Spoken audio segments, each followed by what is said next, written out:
Okay, we're live. Hey guys, it's Gio from Smart Home Makers. Welcome.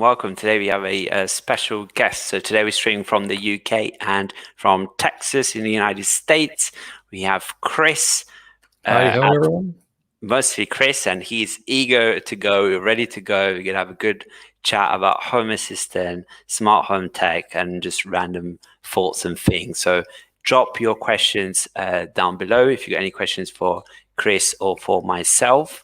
But obviously, first of all, uh, welcome to the live, and just drop us a quite nice one in terms of where you actually watching this from. So we always like to see a global audience, but here he is, Chris. Do you want to introduce yourself?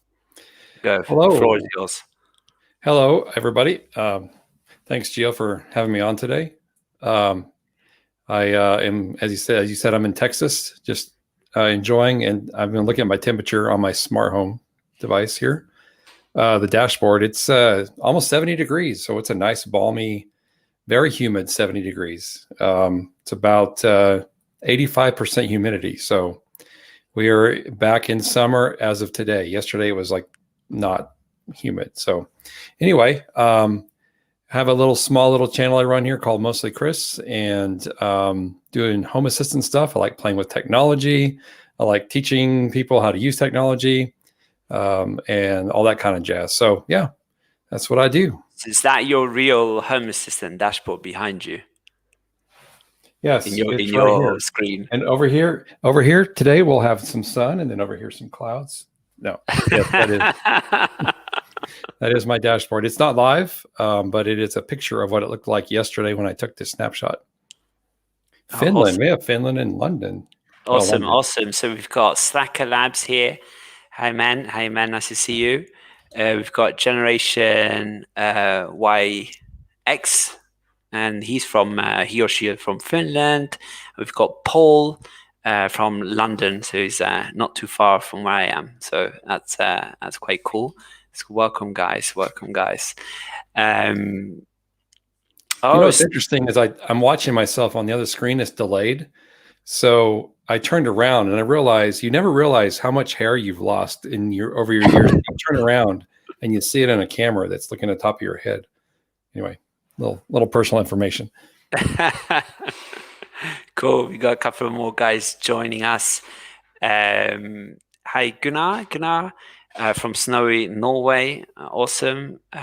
We have Mark. He's joining us too. Hey, man. He's from Wales also.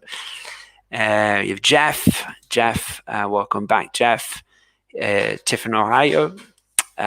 Cool. We got a lot of people coming in now. Arjan from the Netherlands. Arjan's one of my regulars on the live stream. Awesome.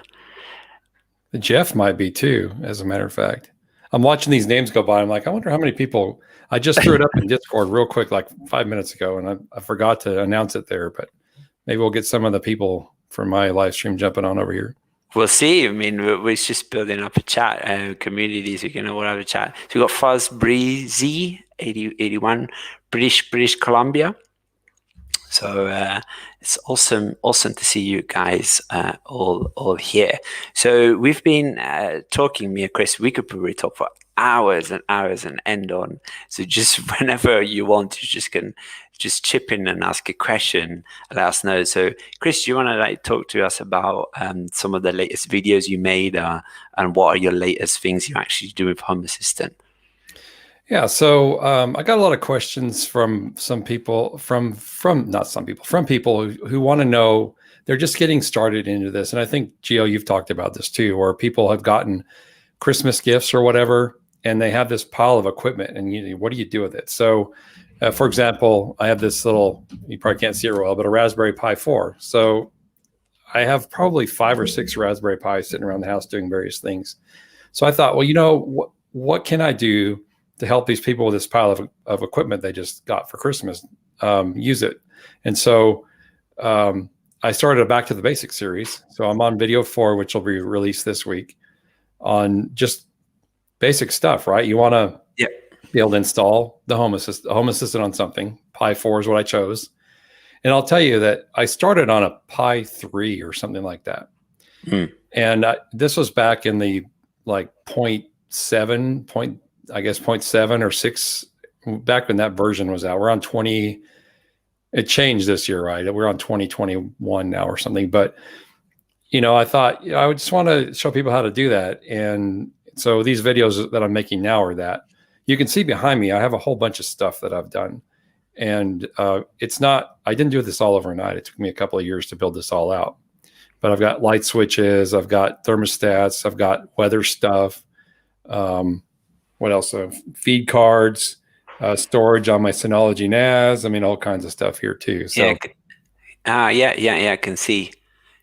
There's quite a lot of good information actually over there. So is this, and do you get to, how do you use it? Do you use it on a mobile, on a tablet? Have you got something somewhere in your home with a dashboard? So we're all, a lot of us are working from home now. So this evolved over time. When I was at my office, with all these sensors that I have, I could picture what was going on within the house or what was going on around the house.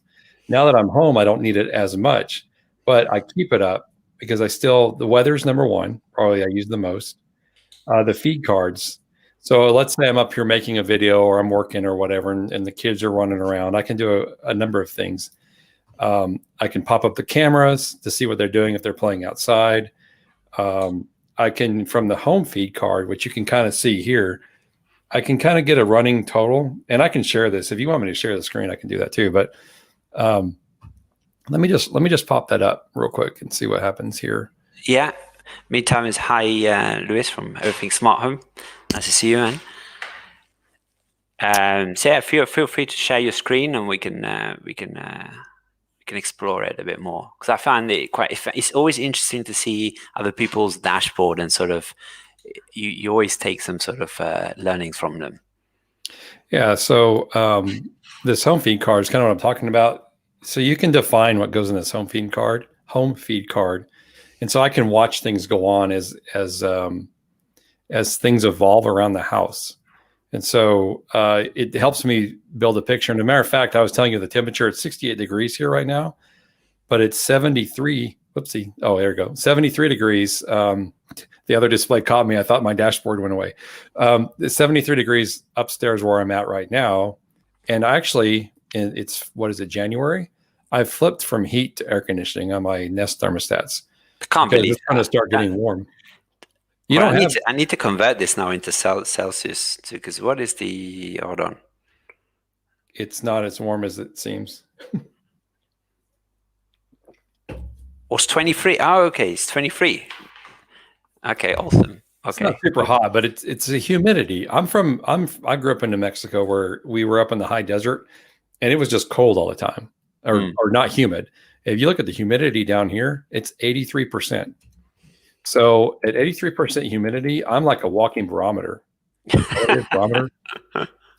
I can walk into a room and say, "Oh, it's super humid," and I can tell. And so one of the things that air conditioning does is remove the humidity from the air. Okay. Do you have air conditioning, Gio? Do you even have over there?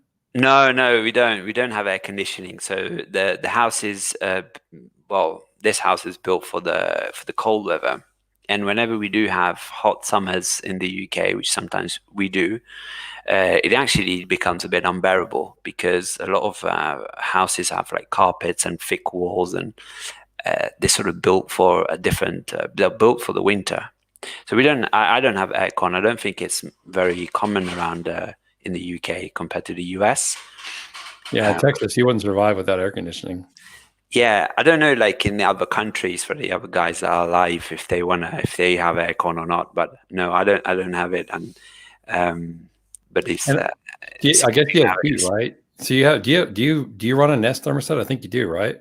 Yeah. I do have a Nest thermostat. But that's for the heat. That's only for the heat. Yeah, only for the heat, and in the summer we just suffer if it's hot, and that's it. So you asked me what I do. I kind of do that. It's just kind of a monitoring thing for the house, and I can monitor my mail deliveries, the status of my drive bays and my Synology NAS. Obviously, YouTube viewers, and subscribers, and then just other stuff like that. It to me, technology is kind of it's a fun. Oh, I think we've lost Chris. Let's see when he comes back. I think he must have closed down the tab completely. Okay, so in the meantime, we wait for Chris to jump back in.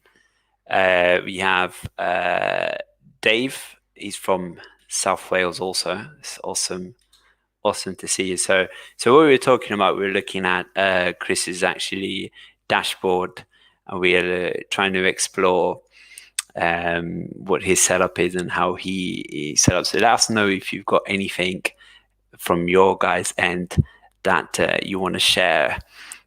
I think we've got Chris back now, and we pop him back in. Well, that was a lot of fun. Here we go. There's a little button that says leave studio right next to the stop to share the screen. So I stopped the screen share by completely leaving the broadcast. That was fun. It's fine. I thought it was me. I thought I said something. I was like, oh gosh, this is not good, right? We're supposed to build a UK-US relationship. Yeah. Okay, so I forgot what I was saying, but yeah, what was I saying? You're sharing your screen. You were talking through your dashboard on what you do and how you use it. A sensor for connectivity. Yeah. What did is that a? Did I break something? So yeah, I just kind of use. I was talking about being technology and playing with stuff. So this started as kind of a what do you call it? Just a hobby to play with, and it's evolved into kind of the automation stuff that I do now. Yeah. For example, one of the things I do at nighttime is I have an NFC tag sitting on my nightstand, and I can take my phone and just hover over that NFC tag, and then all of the alarm sets, the lights go off, the garage door closes, all that stuff happens, and that's one of the big automation things. One of the other things is when we come home, all the lights turn on in the house if it's dark, so we never walk into a dark house. So I've started making it more useful. Me as a technology hobbyist, that's just a lot of fun. In addition, and I put up with the stuff where some of the stuff doesn't work all the time. Oh yeah. Now we're getting to the point where my wife expects it to work all the time when she's doing certain things. So I just kind of try not to mess with that. Hold that thought, because we get a touch on that point for sure. If we got a couple of questions we have the first question of today. I'm planning on changing my installation. Okay. To currently run it on an old PC, do you recommend a Raspberry Pi Odroid or Synology? So, Chris, I don't know. Yeah, I don't recognize. I can't recommend the Synology, and that's because I have never run it on a Synology. But I wouldn't do that personally unless you're running it in. I'm not even sure how you do that on a Synology, to be honest. But so we've got follow-up information here. Yeah, I need a NAS anyway. So I run a NAS. Now, here's the thing. Think about when you're building something out. I have a lot of things running on my NAS right now. My Plex server runs on there. Some things that feed my Plex server. All my storage is on there. My mail server, I actually run a mail server on that.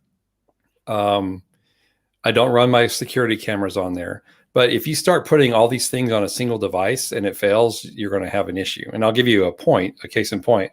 I run AdGuard, which is a DNS server in my house. All of my networking devices talk to AdGuard for DNS. If I reboot that single device, like for instance, it's also running Home Assistant. If I reboot that, nothing in my house can figure out where to go on the internet till it comes back up and running. So if you're going to run all this stuff on a NAS, you're going to have a single point of failure. So I have an old PC, a ThinkCenter, Lenovo ThinkCenter that I'm running Home Assistant on now. And I'll tell you the iterations I went through. I started with a Raspberry Pi 3. And then I did stuff like Grafana and InfluxDB. And the Raspberry Pi 3 was only an SD card. So I'm writing constantly to that SD card. So number one, it's going to fail. Just no doubt about it. It's going to fail. And so then I'm also doing all these extra things like AdGuard, Influx, Grafana, Node-RED, all on a Raspberry Pi 3, and it's starting to suffer a little bit. So that's that to the ThinkCenter. And now with the new Blue that came out, the Odroid, that's where I'm going to go to next. And the reason why I'm going to try that is I think the hardware's come along enough to where it can handle the load of what I'm trying to do. It's got an NVMe in it, which means I'm not going to kill the SD card. And it's low power consumption. It's small. And there's no noise. Like right now, that ThinkCenter has a drive that just chatters all the time. And it sits behind the desk in the office. And so all you're hearing is chatter, chatter, chatter. So that's a long answer to your question. I would go with the Odroid because it has a built-in NVMe drive. You can do it Raspberry Pi with SSD now, although I haven't tried that. I'm running my development on a SD card on a Raspberry Pi 4. But again, Odroid, and I have the blue, and I'm gonna move it all over to the blue at some point, and maybe make some videos on that. So that was a really long answer. It's cool. No, thank you for the cool. And if you get any follow up, just ping another comment. I think we got another question from Pilot Calo 7. Thanks for posting question. So good evening, and so thank you to you. Okay, great. Oh, I thought it was a question. Okay, awesome. Thank you. I don't know if it was for me, for Chris, or for both, but awesome. Thanks for your support. Much appreciated. Okay, cool. So next, Jeff has a question. I think he was referring to, it was that when you come back home. I think that's running a scene. Is it running a scene to do that? I'm going to be brave again. I'm going to try to share my screen without killing everything this time.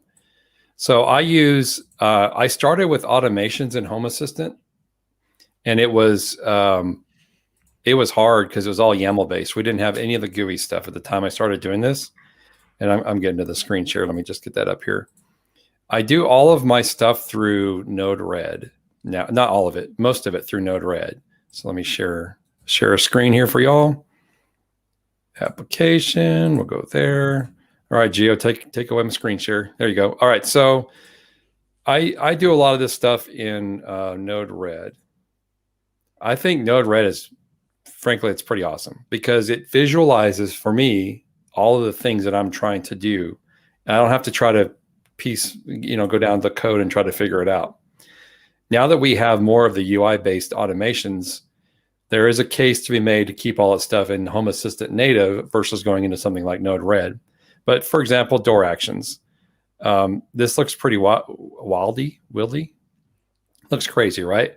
But if you unlock the door or you open the door here, depending on the time of day, it's going to announce to all my smart speakers.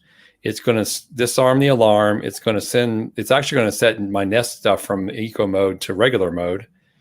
And it's going to set my cameras, my Blue Iris camera system to the home profile. So I'm not getting alerts and stuff that I was getting in the profile and a bunch of other stuff. So this is how I do it there. And as far as the alarm actions, it goes through and does all this business right here when the alarms are set based on state of the alarm panel. So that is, Jeff, how I do it, not scenes. I've never messed with scenes within Home Assistant. I remember those from Vera. Vera was what I came from before. And Gio, you and I talked about Vera and kind of I was not a pleased person with the Vera. It was a constant reboot, constant failure. The interface was really clunky. You click on it, it would take a couple of refreshes just to have it display what you were doing. So scenes were something I used in Vera, but not so much here in Home Assistant, because automations to me, I just build out what I want, and I don't even know what a scene does. I don't know, Gio, if you've played with scenes or not. Yeah, scenes are quite good, and you can trigger scenes with automations. So it is like sometimes when you have a sequence of things that you always do together, like turn this on, turn this off, turn this on, and they're always the same, but then you want to trigger them through different automations. Then I think the best way is to create a scene, and then you have n number of automations triggering the same scene. So you can do it that way. Scenes are normally like irreversible. The main difference, as far as I understand, is that you can't deactivate a scene necessarily, right? So it's a bit like when you do your good morning scene, you can't like click it again and then it does a good night scene. It just does the good morning again, right? You need a good night scene to do the good night. Or you get what I'm saying, right? Yeah, it almost sounds like those are like blueprints. It's slightly different, but I think there's nothing wrong with what you're doing. It's going to be personal opinion of how people do it. I think. And that personal opinion, I think, is how we think, right? I think in these steps, and I want each step to show on, like on Node-RED, I want each of those steps to show up. So, yeah, I think it's a lot of this is personal preference, and I've talked about that a lot when I answer questions. You can do it a bunch of different ways. You just choose which way is best for you. Yeah, exactly. I agree. Okay, cool. So we got got Dave. He was a question who's trying to convert. I think he's trying to convert some a thermostat. So he has a problem with a 2-year based thermostat. It measures temperatures out by 1 decimal place when it's 18 degrees. It registers at 1.8. So how do you fix that? So what would you suggest? I don't. The only thing I can think of is if I don't know how this is being picked up. So if it's a template, then it needs to be done in the template, in the sensor template. But I'm not sure. I need more information on this one because I haven't spent a lot of time with the Tuya stuff. So I don't know if that means that the sensor template is just picking it up wrong, or if that's how it's sending it from the Tuya device. These Tuya devices, I know you can program them. So maybe there's a setting in there that sets to change them decimal places or something like that. Or you can just use some math and convert it, right? But I guess that you need an extra. You would create this. Yeah, you have to create a sensor template. You got to create another sensor template, which might not be the best way, right? You could have then 2 sensors, but that's one option. Cool. This is where I would go to my friend over here, which starts with a G, and start seeing why it's off by a decimal place. Yeah, I'd have to search for that a little bit. So yeah, unfortunately, I don't have a good answer for that one. It's fine. We'll see if we can tackle it as we go along. So we've got a few other comments. Let me read through. Okay, so we've got. I see Dave talking about the NUC. Yeah, the NUC is. So he's moved from a Pi 4 to an Intel NUC, and he's really pleased with it. I think that's all about the storage solution, right? Because the limitation with the SD card is what I think. Well, the NUCs too, man. Those things are, depending on the model you get, those are beasts. I mean, you can run some. I was watching somebody do a Plex demonstration a few weeks ago on a NUC, and they were doing something like 20 plus transcoded streams at once. Wow. On a NUC. I mean, my Synology NAS can do 2 or 3. Yeah. And it's it's, of course, most of it's storage space, fit the drive bays, but the little NUC is, a tiny little thing, and it's doing 23 transcoded streams on a Plex. I'm like, wow. So yeah, I think NUC is probably, I mean, you could probably do more than one thing on the NUC. You can run Home Assistant and, add some virtualization or something else and do something with it. There's probably plenty of leftover horsepower. What was the driving factor to push you from Pi 4 to NUC? Just probably maybe. I think Dave was saying he's using Proxmox just to give you. Oh yeah, so you could run other stuff on that device and have plenty of horsepower to do it. So yeah, I mean, that's, again, there's so much stuff out there, so much hardware you could try to set this on. I mean, that Think Center that I had, I don't remember what it was doing, but it was sitting in the attic. I just pulled it down and said, I'm going to run Home Assistant on this thing just for the heck of it, because I have it laying around. And that's the kind of cool thing. You can grab some old hardware, relatively speaking, old hardware, just stuff, that has a little bit of horsepower, and you can run Home Assistant on it and do all your automations. Yeah, exactly. And the cool thing is if you use a snapshot functionality, you can back up, and then you can potentially migrate relatively easy to another platform. So it's not like it's a big headache nowadays to do it when camera's gone or done. Yeah, I saw you. You paused and then you're gone.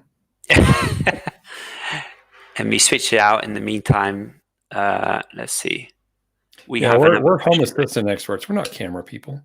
No, I don't know why the camera is just keeps Did it overheat or something? I don't know. I think it's overheating. Yeah, I did that the last time. Let's see if I can change it up. So what Gio's saying is he's going to do a video on water cooling his camera. I don't know. There's, some of y'all probably follow Linus Tech Tips or Linus or whatever. He took like a $5,000. No, it was more than that. One of those like 8K or 12K cameras and water cooled that. Took it completely apart. I trusted YouTube. I went YouTube camera for live stream, and then I got Sony ZV-1. And I said, okay, I'm gonna get this. And then you see, can't trust YouTube, right? These YouTubers, they can't trust them. I'm using right now. I'm using a C920. Not even a 922 or something, whatever that is. I would like a powered, like 4K camera. That's what I would like. That would be good.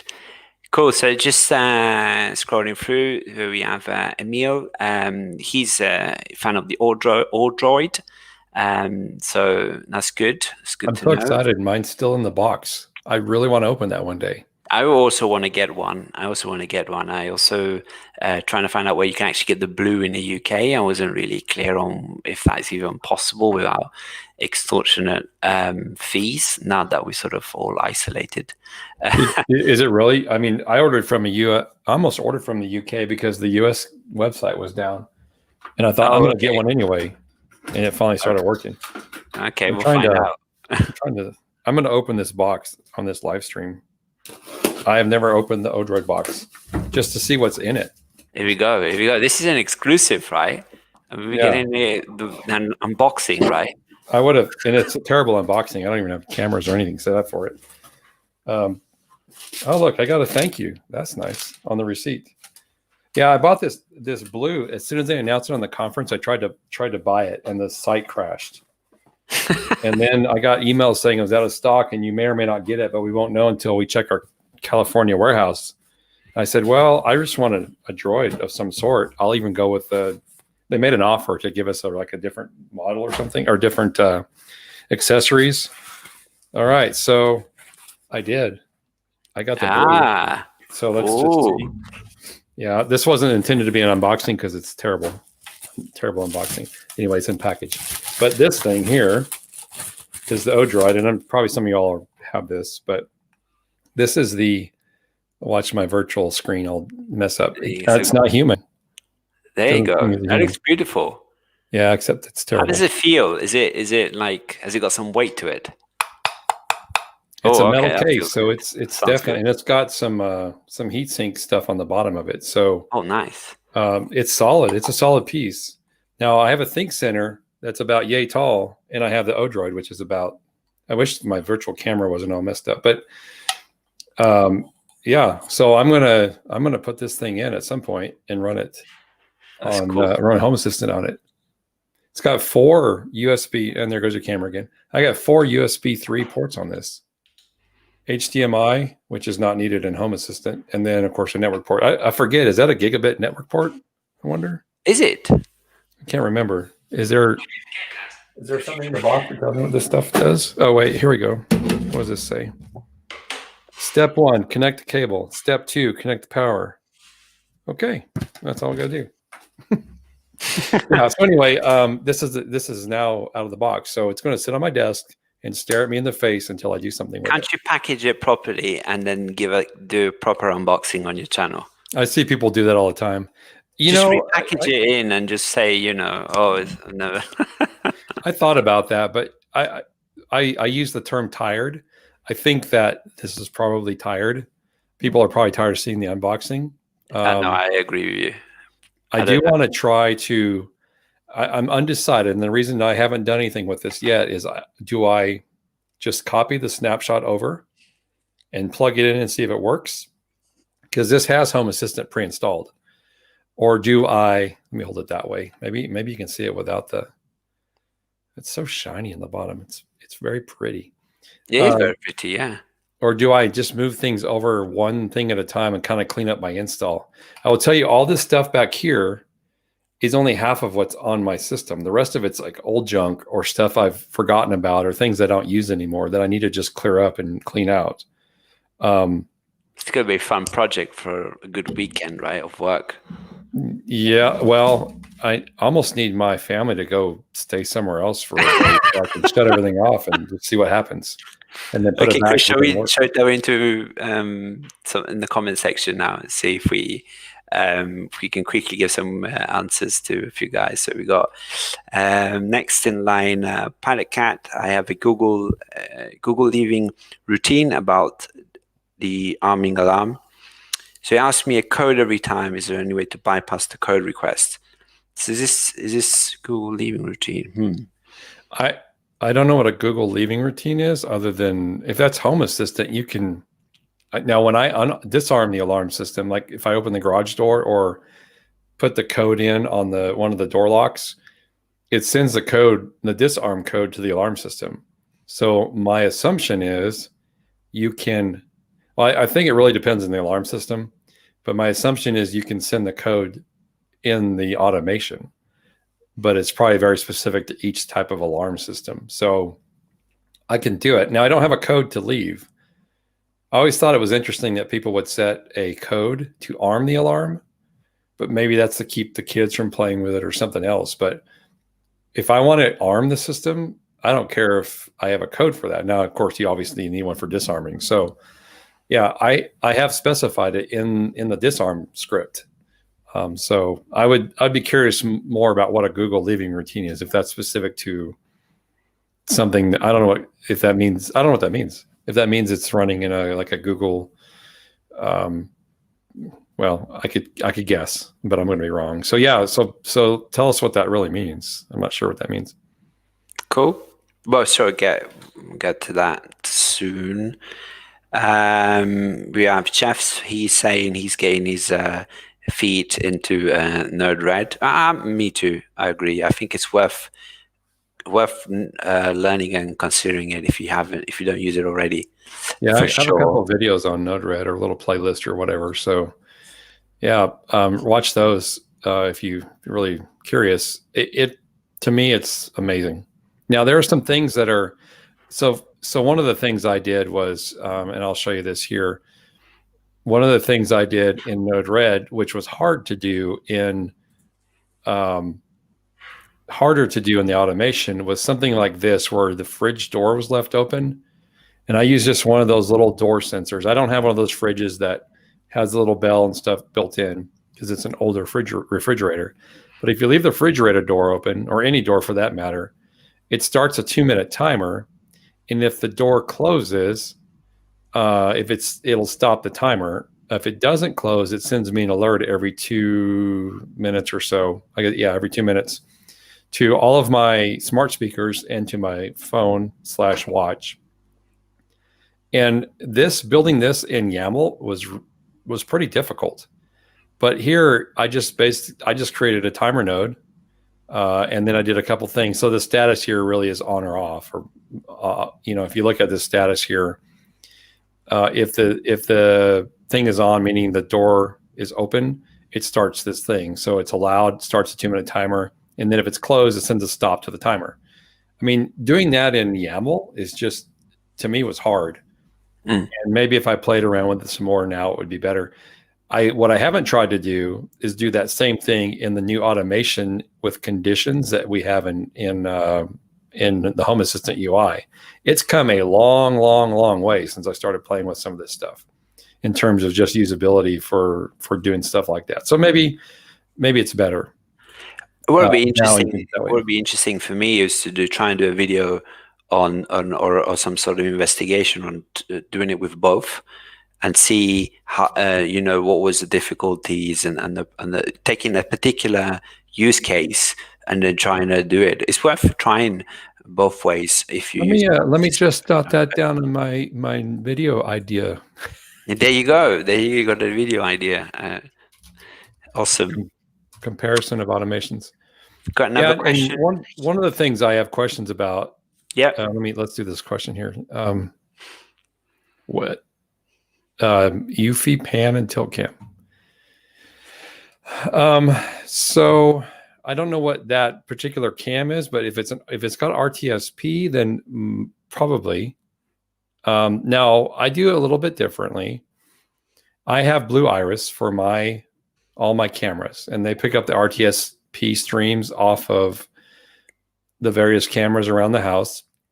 And then there's a webhook where I can grab JPEG images from the Blue Iris instance, and then I just feed that to an image card.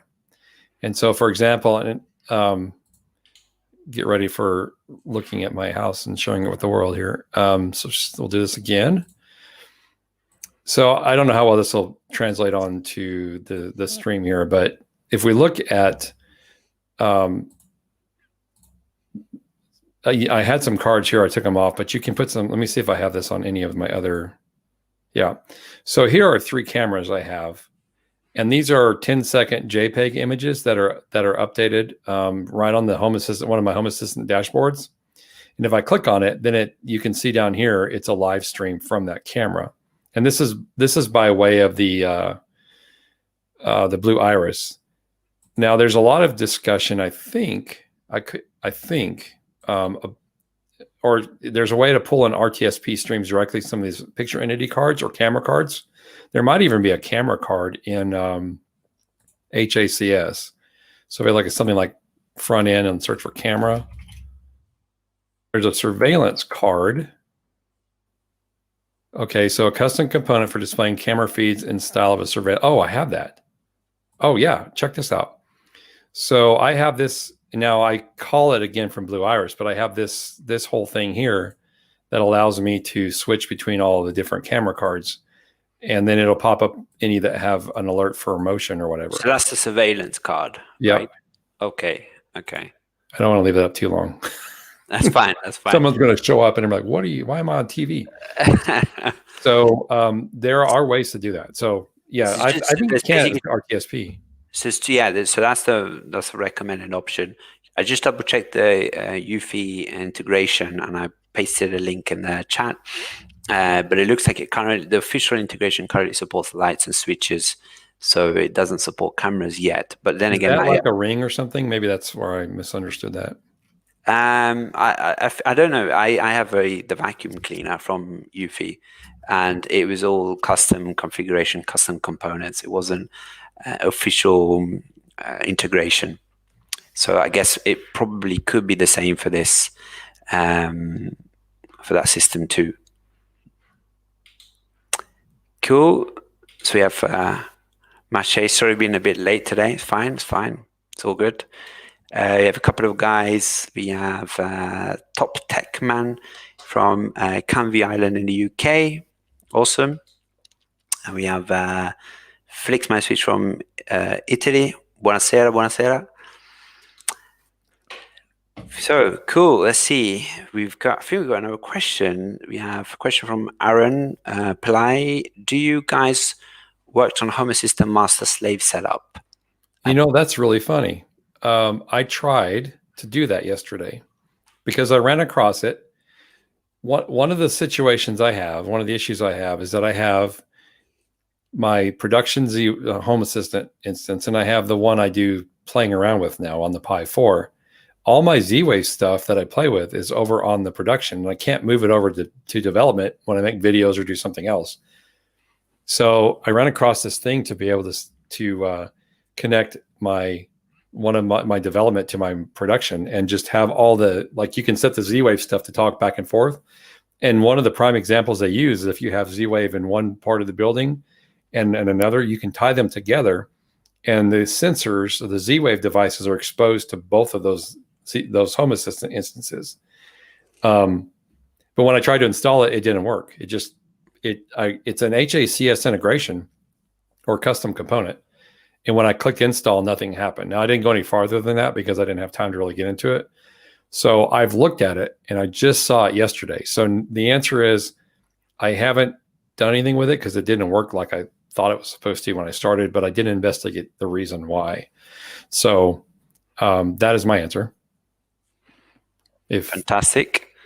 I think it's cool though. I would have liked that to have happened because you can actually, I think you can tie them together across, like if you have the vacation house and you have the local house, you can tie them together that way too. Yeah, I know with like smart things, you had an option of adding different homes. Like if you had multiple homes and you could do things, monitor things, like, yeah, But I don't think you can do that for Home Assistant, as far as I know, that easily. I think smart things. I've had a lot of questions regarding smart things lately. I think that's been a pretty prevalent platform. So a lot of people ask me because it's just commercially available in stores where people could just pick it up, right? People can't just walk to a store and pick up a Home Assistant hub and connect things to it. Yet they can go to a store and buy an Odroid with Home Assistant on it. Well, now, right? Very recently, right? Not yeah. And that's an interesting point, because during the conference, Paulus was talking about how they're trying to get Home Assistant to be more of a consumer type thing, where it's easy for consumers to do things. I don't know how long it's going to take to get to that point, because if you look at the list of integrations, there's just so many things. And let's talk about the Nest integration.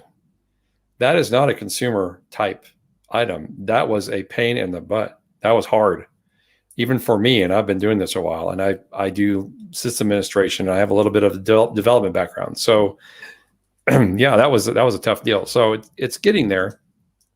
I'm pleased on how quickly it finds things on the network. So if you go to your integrations page, things pop up. When I did the Home Assistant development thing on the Pi, my Brother printer just popped up on there. Hey, you got a Brother printer on here. Do you want to configure it? And there it was. Hey, you got this other thing. Do you want to configure it? My NAS, my Synology just showed right up. So it's amazing that some of that is happening now. We're going to see a lot more of that.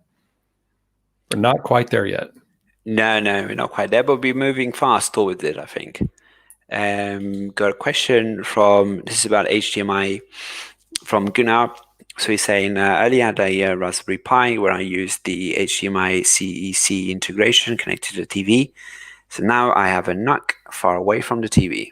Okay, so any chance I could use the RPA as a satellite to be able to use the HDMI CSC? I'm not sure about that. Yeah, and see, this is like, I feel like I'm taking a test today. These are hard questions. These are things I haven't really see, and on my live stream, this is the part where I say, what is that? And I pull it up live on Google, and we just see what that does. So it controls the TV. It looks like allows devices to communicate back and forth with your TV. They have some control over the TV. Isn't it that feature that when you turn on a device that's HDMI connected into the TV turns on at the same time? Yeah. Remember a few years ago, you used to have to turn on the TV and turn on the whatever you had connected to it. I do that now because my kids sit on the remote control for the Roku, and every time they do that, I turn the TV off and they'll sit on the control and the TV turns back on. I'm like, dang it, I disabled that. But yeah, I think that's what that is.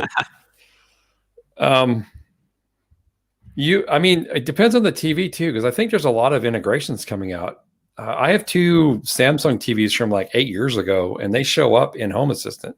I've never done anything with them because we control everything through the Rokus. But potentially I could do something with that. I don't know if you can do RPi as a satellite. You can probably take the Raspberry Pi, install some CEC software on it, and then try to get Home Assistant to talk to that. It would be a remote, but it wouldn't be Home Assistant doing it. It would be itself. I think the problem is the cable, right? The distance is far away from the TV, I think. Yeah, but he could use like the Pi leave the Pi there and use the NUC. He's moved off to the NUC, right? Right. Just use a Pi and install some sort of CEC software on the NUC. On the Pi. But even any device, even like a Chromecast, any device that has the feature, if you can connect it at the TV, and that would trigger it on, right? I don't know if I think so. Yeah, the example on this thing I found was the Chromecast, as a matter of fact. Yeah, it's plugged into it. So that could be even cheaper than a Raspberry Pi. I don't know, depending on pricing, but sort of. Yeah, and you could do I probably have a Raspberry Pi 2 or something in the drawer that you could install that stuff on. I think it's probably possible, maybe not in the way that traditionally you would think. You would just have Home Assistant on two devices, but you would just you would use it as strictly a CEC device and just figure out how to get Home Assistant to talk to it. So the answer, I'm gonna go out on a limb and say you can. I don't know how to do it, but I'm sure it's probably possible.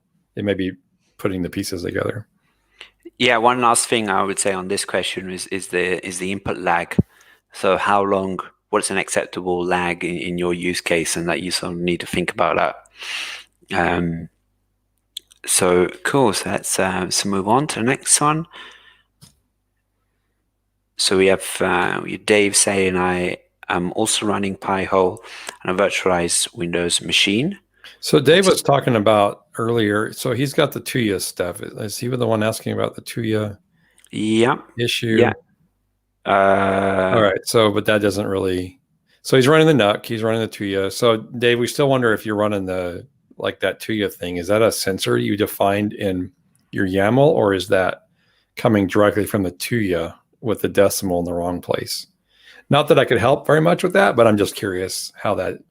Because then I'll go. Someone will ask me this a week from now, and I'll say, "Oh yeah, I heard someone else had that issue," and then I'll really get in and sit down and spend some time trying to figure out how to make that thing work.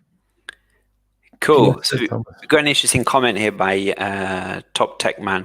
I'm running Proxmox on a NUC with pfSense, Home Assistant, and Motion Eye. So I'm starting to list down as soon as I hear something mentioned more than a few times, like pfSense is coming up a lot. Like it seems something that I need to delve into and learn more about. Not sure what Motion. That's going to be another preference thing. pfSense is the router, the firewall. Exactly. It's a router firewall setup. So and I'm running the USG, Ubiquiti USG, but I have seen a lot of this pfSense, but I'm not ready to jump on the bandwagon yet, because my whole infrastructure network wise is Ubiquiti. So I have the Unify AP AC Pros. I have the little mini switches, the flex switches. I have regular switches. I have the USG, and as soon as I throw a pfSense on there, I feel like I've polluted the waters. I feel like I'm a traitor. I feel like I've let somebody down. So it's working, and I have gigabit internet through AT&T here. So I have fiber to my house, which, because I was in a new neighborhood when we moved in, that's why. I'm not trying to gloat about it. I do have gigabit. And it runs at gigabit. So I haven't had an issue with the USG, but being a new technology player, I want to play with it just to play with it. And so it's going to end up being, I'm going to buy a pfSense. Me too. I just wanted to play with it. But first, the blue. I got to do one thing at a time. I've got a new shelf in the garage where I park technology, and there's like a list. So there's like, you have to go and pick the next one out and try not to, because there's so many things to try out, I guess, especially if you're running a tech channel and you're trying to try out new things. That is a very real problem for those of us that like to play with this stuff. Yeah, exactly. I guess it can also cost a lot. Arjan is asking, is it already possible to put lights in a group by using the UI? I'm going to say I don't think so. I tried to do that the other day. Well, then when I said the other day, a week or so ago, I was trying to delve into groups versus areas, trying to understand what was the way to go now to use it. It doesn't seem you can group things up really well. They deprecated groups a while back. At least they did that I'm trying to remember if they deprecated from the YAML or just deprecated groups in general, because I do have some groups, but I had to do something special, I thought, to make the groups continue to work.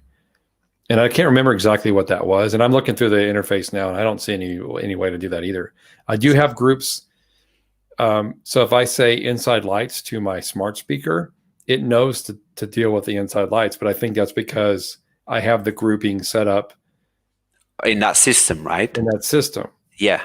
I do have some groups. I wonder if I wonder if this will work.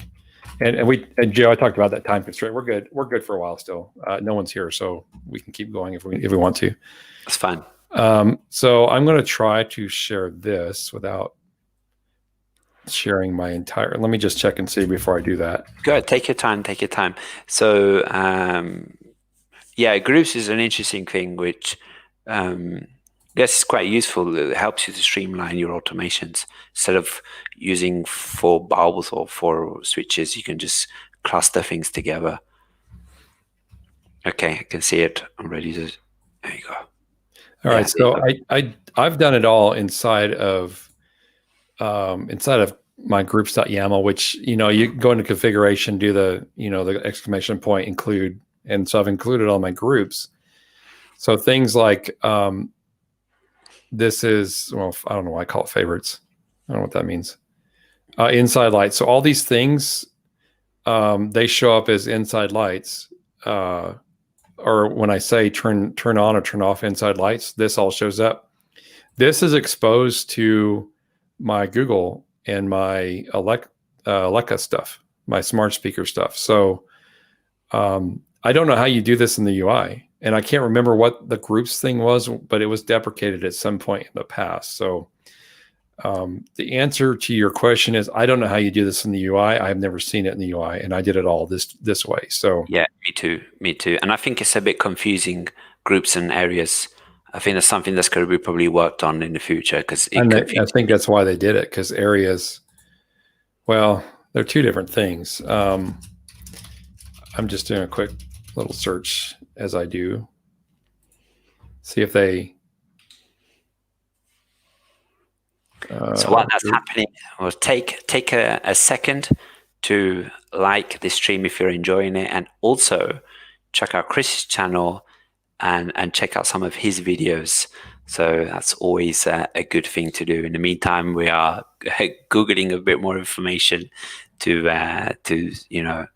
be sure that we're accurate, and we'll try to be accurate in what we're saying. So it looks like in 107, so somebody's talking about the fact that they're confused by groups or lack of. And let me just process this through my mind real quick while you're looking at comments, Gio, and see if I. It's fine. Okay. It's fine. Well, here's what I like this all going live. Yeah, processing and trying to get it all. So it says in 107 under breaking changes, the groups are not being removed, but the configuration options, services, and service options related to the States UI are now removed in this release. So you can't control certain things through developer tools, I guess, with groups. So you can use, as far as I understand, if you have 4 bulbs and then you group them in a group, then there will be one entity ID, right? The group can be used as an entity. So then you can put it in the UI and you can add it as one entity, and you can use it in your automations. And I do that, I believe. Let me. And I think the entity ID is calculated from the name that you give to the group. Obviously, taking the spaces out and put underscores. Pretty sure that's how it works if you look in the developer tools. So if you look at it, so under my scripts, so when I set my, and I do this under scripts because I have to call things like I call, so I have 2 things. I've got the Node-RED. These scripts were built before Node-RED, so I have these scripts, and I do call the inside lights. So I turn off all the inside lights. I lock all the locks, and I think those are the 2 there. So, and then when I set the alarm at nighttime, and this still works because all the lights go off, so it must be working. The inside lights and outside backlights go off because I keep the front, like the driveway and the front porch lights, I leave those on overnight. Yeah. But it turns off the backyard lights and the back deck and stuff like that. So the group stuff's still there. And I know we kind of are on a tangent, but the question was, can you do this in the UI? I don't think so. Do the groups still work? Yes. I'm still a little confused on what the change was with groups, but in 107.107, something changed in terms of utilizing groups somehow. It apparently didn't affect me, so I guess I never looked into it too much. Awesome. I scroll down the comments. We have Emil, if I'm pronouncing that. If not pronouncing that correctly, I apologize. So he's saying migrated from an old Atom, complete reinstall with Combi, Z-Wave, Shelly. So more of a starting from scratch approach. I think this was related to you migrating to the new home system Blue, right? But he also says he doesn't have the Blue. Yeah, the Blue, I almost didn't get one. But you know what? This is all you're getting with the Blue is you're getting, and it's a nice case, but you know where this is going to end up? Probably back behind my desk on top of something that you'll never see it, which is a disappointment.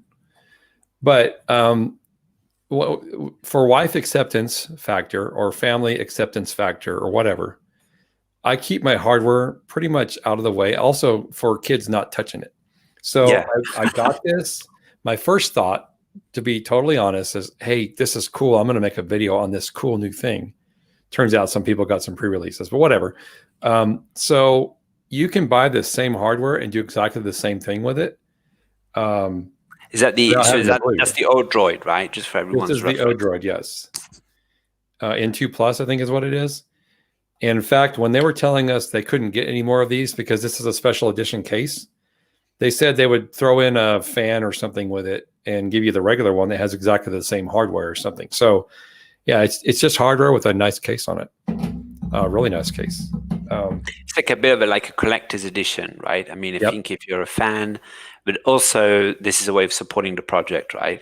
So the profits to go and support the project. So it's worth doing if you can. If you can't, you can continue using what you're using, I guess. It's like people on Apple. It's, you're a fanboy or whatever. Yeah, but it's if you have hardware just somewhere around existing hardware, you can just download it for free and use it, right? I mean, you can obviously get the Nabucco as a service, but you can also do other things to connect externally if you wish to, right? So there's quite a lot of option there. Yeah, and in fact, I'm playing with Nginx reverse proxy right now. In my Raspberry Pi 4, when you go to my domain, the domain I have set up for that, it actually goes to my Home Assistant reverse proxy on my developer and puts me over on my other one. So I can connect via Nabucco, or I can connect via this, and I can connect to internal sites inside my house on the same port using the reverse proxy. I'm using it with Let's Encrypt and SSL and everything else. All that work is done for me in the UI. It makes it super simple. And so, you can get it for free. You can connect all different ways. I dropped something on the floor. Where'd it go? I saw the comment about a fan, so I went and got a fan out of my box. So just to confirm, it is one gig. That Emil says you don't have to use a fan for the Pi, for the Odroid. Well, here's my fan for the Raspberry Pi. You can't really see it. The point is, it's not in the Raspberry Pi right now. I took it out. When I made the video, I put it in, but I took it out because it's running at about 50 degrees Celsius, which is just fine for that. And it's a lot quieter.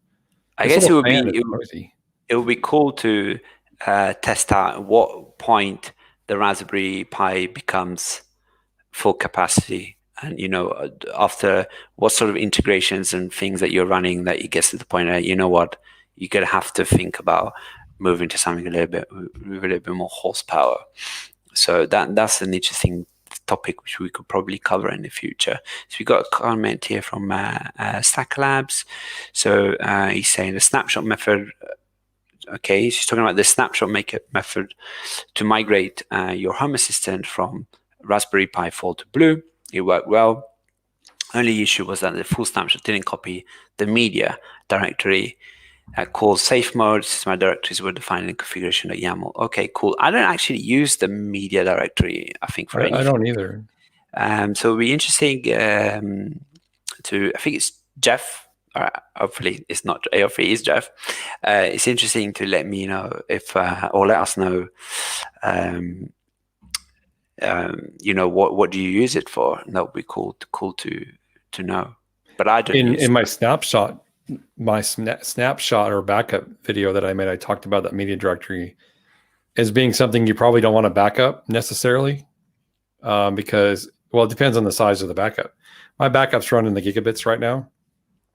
Over the years, I've amassed a bunch of junk apparently on my instance, but I don't have anything in the media directory. And if you use like the Google Drive backup, the default size for Google account is 15 gig, and 3 snapshots would fill that up for me if I didn't have anything else in it. How frequently do you snapshot your Home Assistant instance, Chris? Every day. Okay. I will I love sharing my screen. I'm going to do it again. Why not? I like keeping you on your toes. I'm getting ready to share a screen, Gio. Here we go. Bring it up. All right. So if we look at snapshots here. Oh, wait. What did I do? Yeah, I'm not using that one. I'm using the Samba backup. But somewhere here it is, snapshots. So I run a full snapshot every single day, and I use this Samba. I'll find it. I tried to update to 1.4 today, and it failed. It didn't do anything at all. Don't do it now, yeah? Yeah, I'm not going to do it now, but I don't know why. But I clicked on update, and I hit update to confirm. Didn't work. So that's interesting. I'm going to have to figure that out. Samba backup. So every day, this thing runs. Oh, snap. Well, you're going to have to edit that whole file. Those are my passwords and everything else. It just runs this Samba backup daily, and it goes to my NAS. If you're curious how I did that, I compared this one with Google Drive backup and just native snapshots, I believe. And so I just keep 3 on my NAS every day. And I do that because number one, my NAS is backed up to, you're taking ideas, aren't you? My NAS is backed up to a Glacier backup on the internet. So if I lose the entirety of the house for some reason, my stuff is still backed up. So Glacier is an Amazon service. Correct. For people that don't know what it is, it's not more for enterprise, right? But it's a solution to store data in why it's called Glacier, because it's like frozen. You don't supposedly need to access it that frequently. Yeah, you wouldn't be able to go in there and pull a directory out of your Glacier backup and do something and restore it selectively. It's all or nothing. So if it blows up, I've got a backup. So how much does it cost you, the whole Glacier setup? Does it? So this is a funny story because I was using Dropbox, just Dropbox in general. And when I got my NAS, now you have to figure out the cost of the NAS and how much time it takes to pay it back and stuff. Mm-hmm. But I run my mail server and a whole bunch of stuff and my Plex server. So my NAS is multi-purpose. But with Dropbox, I was paying $150 a year or something for that, for 1 terabyte of storage, or I forget what the tiers are on that. I have 5 terabytes in my NAS, and for Amazon Glacier, I don't back up any of my Plex videos or media because I don't really care. If I lose a TV show, I don't care. I mean, that's there to watch and be done with it anyway. But everything else, it costs me about $1, about $1 US per month for backups to the Glacier stuff. Right. For all of my stuff, all my photos, all my stuff that's sitting on my NAS, minus the media. So what space? What are we looking at in terms of storage? I don't know. What is it, like a gig 10? It probably is. So right now, total on my NAS, I'm using 2.5 terabytes of space. So let's remove some of the movies. Let's say maybe a terabyte. Oh, right. 500 gig or something. $1 a month. Yeah, and I think you should make a video on that one, because I'm going to watch that. I'm going to bookmark it. If you make a video on that, because I want to do it. So it seems like a good plan. On the backup snapshots. Well, for those backups in Glacier, it seemed very cost effective, right? Yeah, and you go. I mean, that would be a Synology type NAS type thing, but I could do that. It's a plugin. It's built into the Synology NAS. You just click on it and configure it, and away you go. But yeah, nothing cloud-based, Amazon or Google, is necessarily easy, because they have, the amount of stuff that Amazon has product-wise is just mind-boggling. Yeah. And they come up with something it seems like every week they have a new thing that they're selling. A new product, yeah. New service. It's really cool the way they do it, because they're not selling you a new product. They're selling something that they research and develop for their internal use, and they turn it around and make it a consumer product. But because it started as internal use, you got to have experts, which is what we do at my real job, to understand how to make all this stuff work and work well and work together. And that's why the Google integration for Nest was such a pain. You've got 5 or 6 different places to go just to make it work, and everything's got to be done just right and all this other stuff. So it's because the cloud provider with a bunch of like products that tie together to make one. You think Nest integration is one thing. Nest integration is a combination of getting your credentials, setting up a pub sub thing, getting your account migrated to Google from Nest, yada, yada, yada. So yeah. So anyway, I'm talking too much. You know why? Because I'm drinking Monster. There you go. Really? Is it boosting your energy? I just got some plain water. This is not sponsored, but take it I up. gotta say it. The FTC has rules. I get one of these about once a week, and I put it in the refrigerator, and I don't drink it until I really feel like I need the energy, because it's the only thing I drink. I mean, I drink coffee, and that doesn't do anything. I drink a Monster. FTC, is that Federal Trade Commission? Trade Commission. I knew it was that. I didn't have no clue, but I thought FTC. Okay, cool. Yeah, you gotta. Apparently, there's a lot of rules when you're talking about making videos and stuff. If you anything is sponsored, you got to declare it. Like, right, you got to say, yeah. And I'm not. Nothing's sponsored here. Awesome. I agree. Nothing sponsored. Okay. But if you would like to. This was thing for us from Fuzzy Breeze. You were saying there is Eufy hacks. This is when we were talking about Eufy previously. We were talking about the cameras. So there's always so Hacks is the Home Assistant community store. I think I've got a video, but also Chris made a video about it. My last back to the basics was last in the series. So that's I think it's a must-have it's a must-have in my opinion if you're a tinkerer to have. If you want to stay away from it and you want to have things that are supported, and then stay away from it. These things up here, these buttons are a result of a Hacks integration or front end. So if you want to do something like that, the custom buttons are these down. I mean, the regular buttons are these. I don't think they're very customizable. These are, but you have to have Hacks installed to use it. I mean, you don't have to, but who would? You can manually install most custom components, but who would want to do that with Hacks available? No, exactly.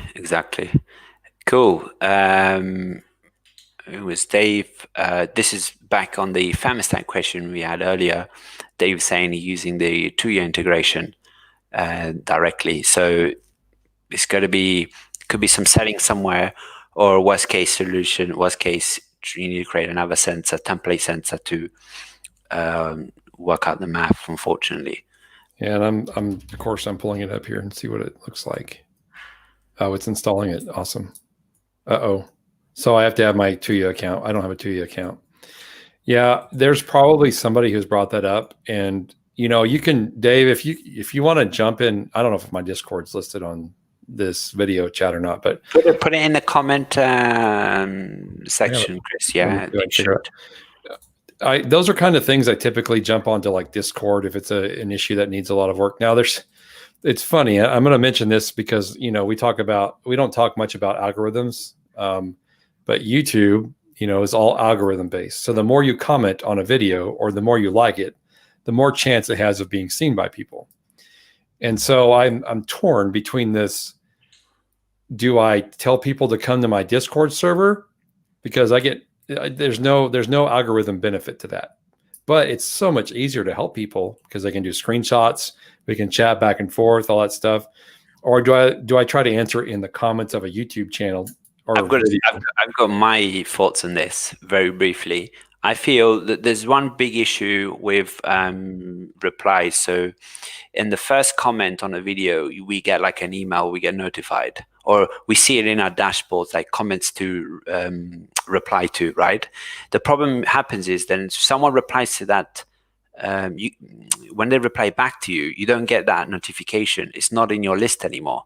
So unless you're particularly looking at the video and you're looking at all the comments, but so you can't do that, with when you got a few videos, then you just lose it. You risk that you lose comments, which feels like we're not paying attention or we don't want to help.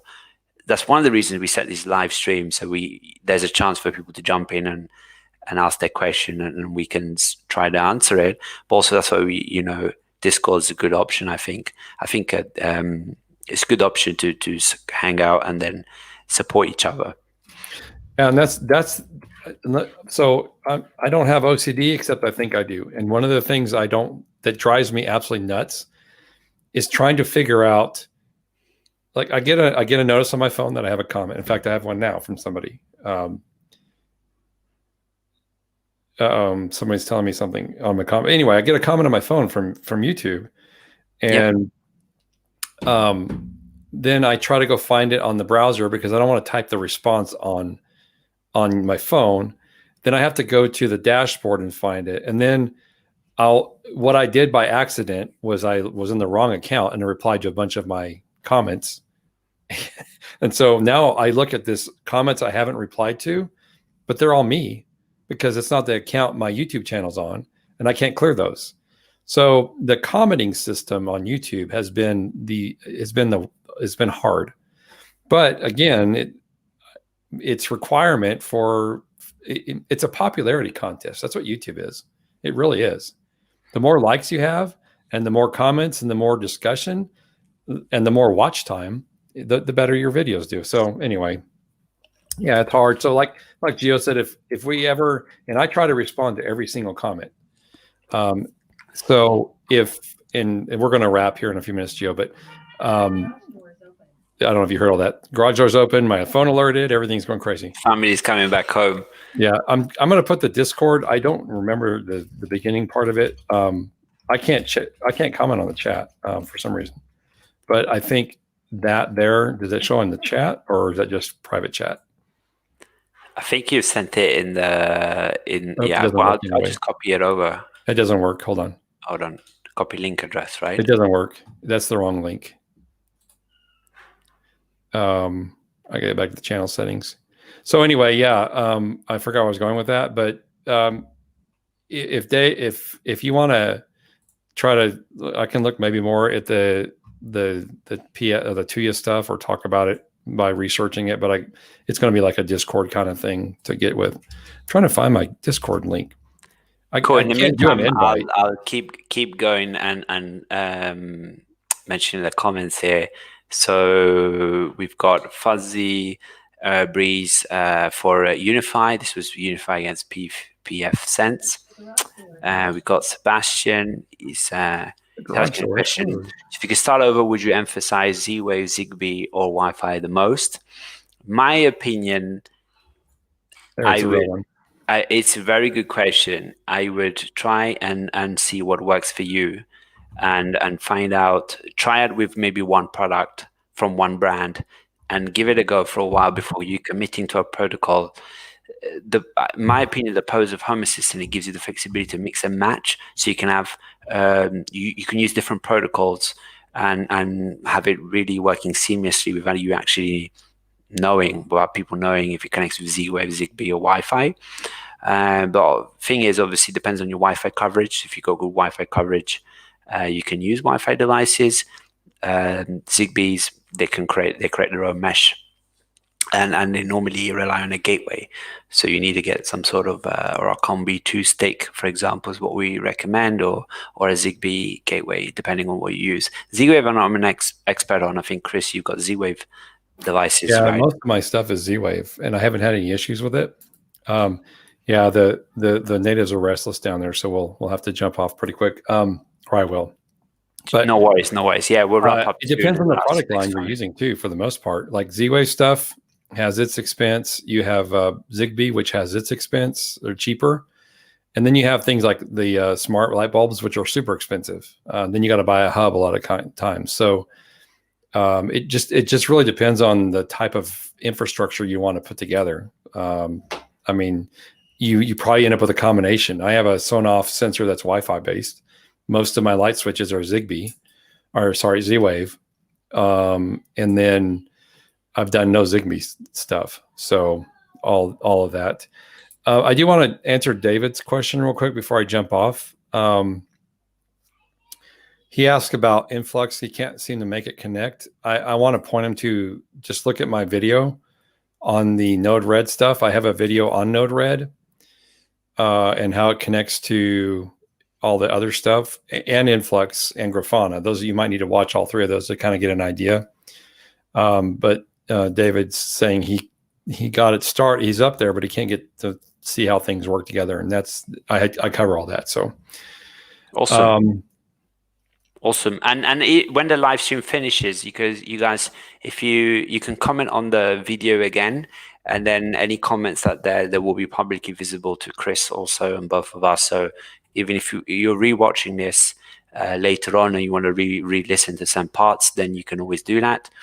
So I think it's awesome. Well, first of all, I just wanted to, before you have to jump on, just want to thank you, Chris, for actually being having the honor to have a look at your behind the scenes a little bit, actually physically behind you and your system, and you jumping on and answering all the questions has been really, really good. I want to also thank everyone for joining. We should have another guest penciled in for next week, so we will we'll announce that in due course, and then probably we'll take a little bit of a break from these live streams, and then we'll continue with more content to come. But if you can if you enjoyed it, like this and check out Chris's videos, because they are awesome, and he's got plenty more to come. Just wanted to that's it really. So I'm going to scan through some of these questions maybe, and I'll try and see if we've missed any question. I'll give a reply by message on the video itself. So we sort of covered everything. So I think that's and thanks for having me today, and I really appreciate you invited me over, and I had a lot of fun. These live streams to me are fun. I try to do one every once in a while and answer questions and whatnot, and it's just a lot of fun. I mean, the interaction's the best part of it, and I think it works well too. Having a couple of folks on too, and being able to bounce stuff back and forth. So that's kind of fun. With that, I'm going to jump off, I guess, if that's how this works. I got to go see what's going on downstairs. It's almost dinner time here in the U.S., at least on the schedule my kids are currently on. So, which is always dinner time. So, until then. Thank you, Gio. Thank you, everybody. See you guys. See everyone. Bye.